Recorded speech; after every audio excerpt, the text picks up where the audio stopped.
Welcome back to this reel. In this video, I'll be talking about my 7-year history and my overall thoughts regarding my favorite dedicated handheld console, the Nintendo 3DS. When I think about the start of my love for the 3DS, it always goes back to this right here. The original review trailer of Pokemon X and Y. After that trailer for Pokemon X and Y dropped back in January of 2013, I got really excited at the prospect of a mainline Pokemon game in 3D for the first time. It definitely created a stir in my school, becoming quite a hot topic around my peers and I. That trailer will go on to revive my passion for the Pokemon series throughout the months leading up to October. For those older subscribers here, you will know I started this YouTube channel back in March of 2013, primarily focusing on creating Pokemon Showdown and Pokemon ROM hack content. Well, there you go. It's all thanks to that one trailer that reunited my spark for the entire Pokemon franchise, as well as indirectly giving me the motivation to create this channel. Anyway, I think it was around July-ish that I decided that I have to get a 3DS just for Pokemon X and Y.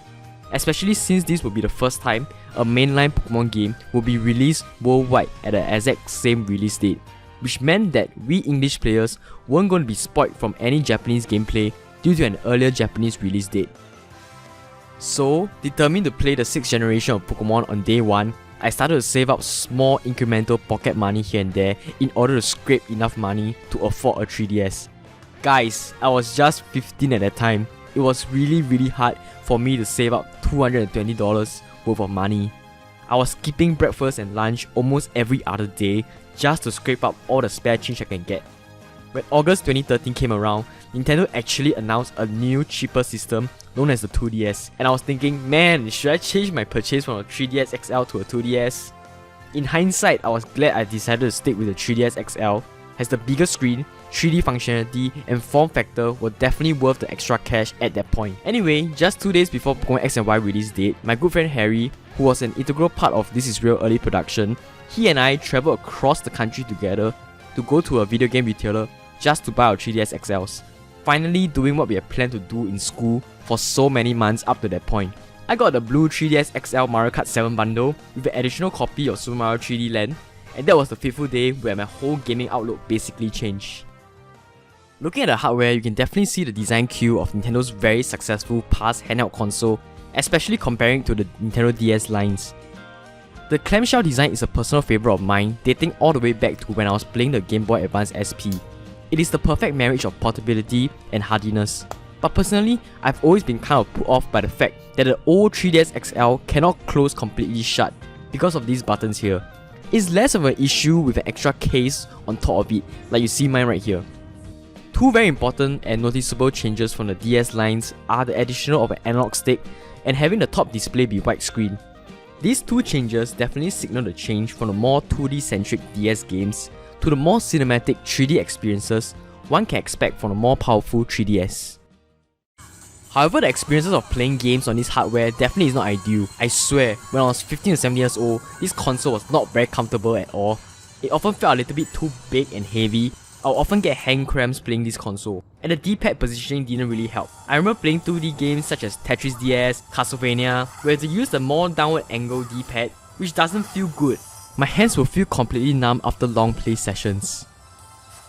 The funny thing is, when I go back to the 3DS XL, these few years after primarily playing on the Switch, it actually feels way more comfortable to play on the 3DS than on the Nintendo Switch. That is probably due to me getting used to the more heavy Switch. Seriously, the ergonomics of the Nintendo Switch in handheld mode is terrible.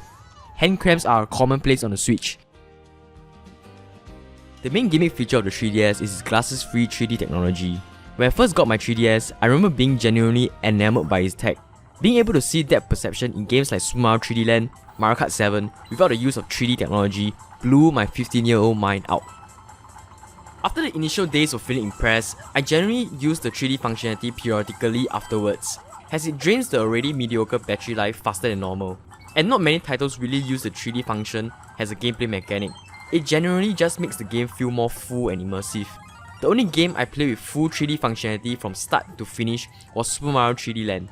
The other main problem with the 3D is that on the old 3DS and 3DS XL console, in order to get the 3D effect, you have to stare at the screen dead on in the center, which definitely isn't that ideal in more action-oriented games or when you're out and about. The new variants of the 3DS line solve this issue with the eye tracking technology, but I never upgraded my 3DS XL, so I can't really describe how the new hardware would have changed my habit of playing 3DS games in 3D. I wish to reiterate that I love this feature a lot.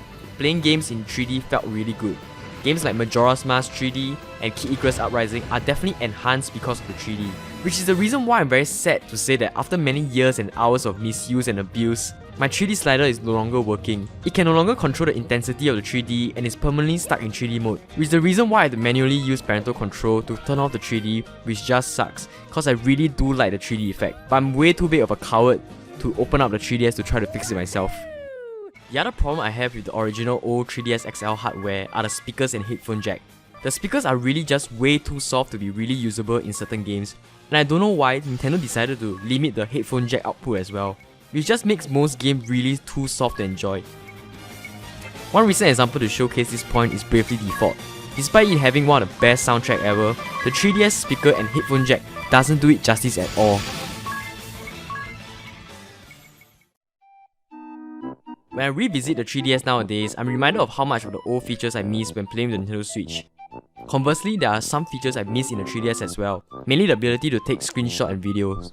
The Street Pass is probably one of the best features on Nintendo 3DS that I sorely miss on the Switch. Street Pass basically allows the 3DS to exchange game data with another 3DS when they are in close proximity, and some titles use this functionality better than others. For example, in Link Between Worlds, you can fight a Dark Link version of whoever you Street Pass.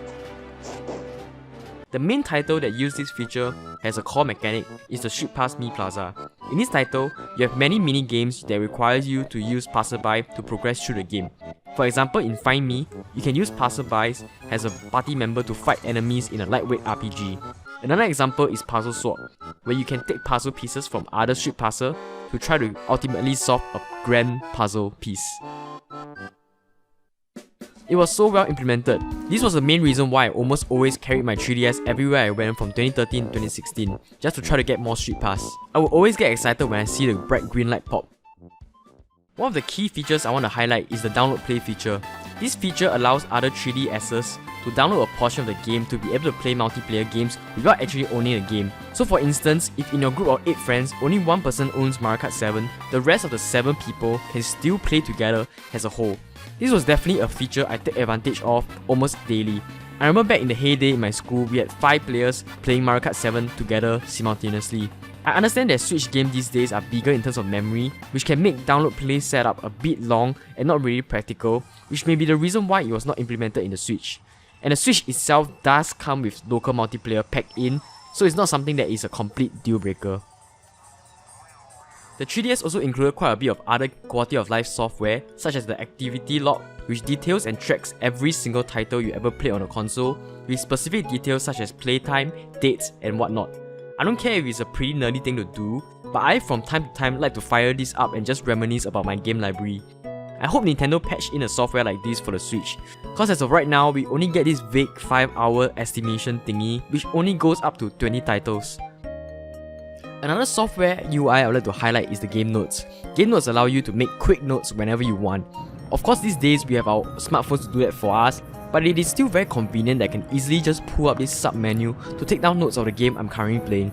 This proves helpful in titles like Pokemon X, we have to keep track of various stuff like breeding or training, which I may have to EV train a particular Pokemon in such a way that its stats is aggregated properly. The other great thing about the 3DS is its UI. All the software is categorized nicely, and you can customize the home menu with specific themes and folders to make it your system, where in contrast the Switch home UI just feels so bland and barren. But to be fair, the Switch is a far more snappier home screen experience, whereas the 3DS XL can feel quite sloppy and slow at times. This may be due to the fact that my 3DS is the old variant, which has less processing power than the new ones, but I do wish my home screen would have been less sloppy.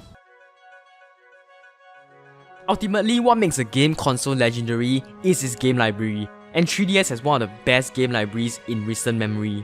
It may have had a rocky start back when it launched, however by the time I made the purchase in October of 2013, it had already one of the best catalogs ever. Before the greatness that is the year 2013 came, two killer apps in Super Mario 3D Land and Mario Kart 7 had both been released in late 2011, helping turn the fate of the 3DS. Just 2013 alone had one of the most stacked lineups in a single console ever. From the first party front, we had Fire Emblem Awakening, a game that single-handedly saved the whole Fire Emblem franchise, It introduced brand new mechanics and streamlined the more hardcore elements to allow newcomers like myself to enjoy. We got Luigi's Mansion Dark Moon, a sequel to the fan-favourite GameCube launch title Luigi's Mansion. It's a second attempt at that formula with a divisive progression system in terms of set missions to better fit the portable aspect of the 3DS. We also had the next Animal Crossing in New Leaf, where your role has been expanded to a mayor, which gave more controls over the development of your town. I swear this game was insanely popular with so many people from different walks of life. I've seen people play this game for years, and that's just how compelling and addicting the gameplay hook was. And these games are only just scratching the surface. On the third party side of things, Capcom graced the 3DS with Monster Hunter 3 Ultimate, which was a very big deal. Admittedly, I've never gotten into the Monster Hunter series, but I've seen the impact that Monster Hunter franchise made on the 3DS with my own two eyes. But the one Capcom IP I was very interested in was Ace Attorney. I was excited to see how well the Ace Attorney series would transition from just 2D sprites to a full 3D games with 3D models. And Phoenix Wright Ace Attorney Dual Destinies, releasing in late October of 2013, was just exactly what I needed in my life after finishing Pokemon X. On Atlus end, we had Shin Megami Tensei 4 and the Etrian Odyssey games, which helped satisfy the more hardcore JRPG fans on the 3DS. By the time the Pokemon X and Y and the 2DS released in late 2013 to astounding sales numbers, it was game. It was clear that the 3DS was going to be a success. The momentum of the 3DS game library continued to snowball past 2013 with more compelling games like Super Smash Bros. 4 and a third generation remix of Pokemon. And how can I not talk about the indie games and virtual console featured on the eShop? To ignore them would be a great disservice to this retrospective. Some of the best experiences are from indie games and smaller games on the eShop. The one that comes to my mind is Shovel Knight. It is a solid indie platformer that is the full version without any compromise or drawback just because it was on a handheld. In fact, the 3DS version is how I got to finish this amazing game. Mighty Switch Force 1 and 2 and Gunman Clive also deserves mention as they are fun bite-sized platformers that are perfect on a handheld. There are also many smaller games that are just fun to have around like Picross. In addition, Nintendo's Virtual Console had quite a presence on the 3DS, including titles from NES, Game Boy, Game Boy Color, Game Gear, and eventually SNES games. The caveat is that the SNES games only work on a newer version of the 3DS family of system, which I do not have, which is kind of sad. I mean, these days you can just homebrew a SNES emulator, I guess. But anyways, the amount of legacy content available on the 3DS is pretty astonishing for a handheld. Did I mention the 3DS is also backwards compatible with DS games? Unlocking a gold mine worth of games. I swear you'll never run out of games to play with this console. No matter how you slice it, this is hands down one of the best game libraries ever. As a Mario fan, you are treated to 2 original mainline Mario games, one set in 2D, one set in 3D, and dozens of Mario spin-off. As a Pokemon fan, you are treated to 2 new generation, 1 remake, and of course dozens of Pokemon spin-off as well, and legacy content. As a Zelda fan, you got treated to a semi-remake yet original adventure in Link Between Worlds, a multiplayer take on Zelda, remakes of 2 of the best and most influential games of all time in Ocarina of Time 3D and Majora's Mask 3D. As a Nintendo fan, you got the revival of Kid Icarus the franchise with Uprising, 3 Fire Emblem games, 1 Metroid remake and spin-off, an Animal Crossing game that lasts up to thousands of hours.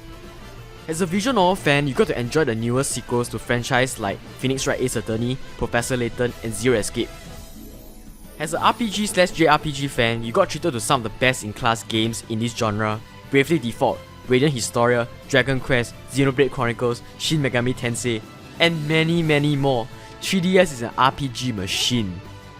At the end of the day, if you are a gamer, you will find lots and lots of great games in this amazing catalogue.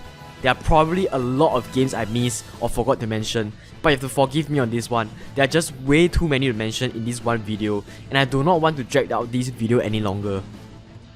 If you want to get my opinion of what are my favourite 3DS games ever, please stay tuned to this channel at This Is Real, as I'll probably be uploading that video next week, so if you don't want to miss it, press the subscribe button. I would like to end this retrospective with a little industry analysis. When the 3DS was released back in 2011, it was facing stiff competition. Mainly it was the dawn of the smartphone era, and mobile games such as Angry Birds were running rampant. The mobile games revolution was just truly beginning, and many analysts were predicting that mobile games would eventually dominate the entire video game industry. And in hindsight, they weren't wrong. I remember me myself when I got my first smartphone back in 2012, I was hooked to games such as Fruit Ninja, Froggy Jump, Cut the Rope. All these very shallow games. How can a dedicated handheld console compete with the emergence of zero-cost free-to-play titles on a machine that I already owned? and the numbers certainly back this sentiment up. The total sales of the Nintendo 3DS family of system sits at 75 million, which, don't get me wrong, it is a very respectable sales figure, especially considering the circumstances of the failure of the Wii U. The 3DS definitely did pull its weight in helping Nintendo stay afloat during the disastrous Wii U life cycle. However, 75 million 3DS sold is a far cry from the 154 million DS sold. All the casual gamers that pick up a DS to play games such as Brain Age, Cooking Mama, Nintendogs have moved on to the App Store. The same casual crowd that grew the install base of the Wii and the DS have found a new home in their smartphone. But I said from the start of this video, the 3DS basically changed my whole gaming outlook. If not for this console, I probably would have been stuck into the endless cycle of playing dumb, meaningless mobile games that mainly want to either irritate or inconvenience me at every possible turn. However, it's because of this console, when I was bored and had spare time to play video games for 30 minutes or so, I wouldn't play games on my mobile. Instead, I always had my trusty 3DS XL ready. I got to experience so many great games that are deeper and more fulfilling than the likes from the App Store. To this day, my 3DS backlog continues to increase. There are still many games I wish to play and conquer, and I foresee I'll continue to play my 3DS for at least 2 more years. In conclusion, this is one of the best console I ever had, and I never regretted buying it. Wow, this video has really gone for far too long. I haven't even got the time to talk about modding and homebrew capabilities of the 3DS or its packed-in AR games. Do subscribe to this channel to see if I will make a playing 3DS in 2021 video. See you guys next week when I review my favorite 3DS games of all time. So long guys, so long.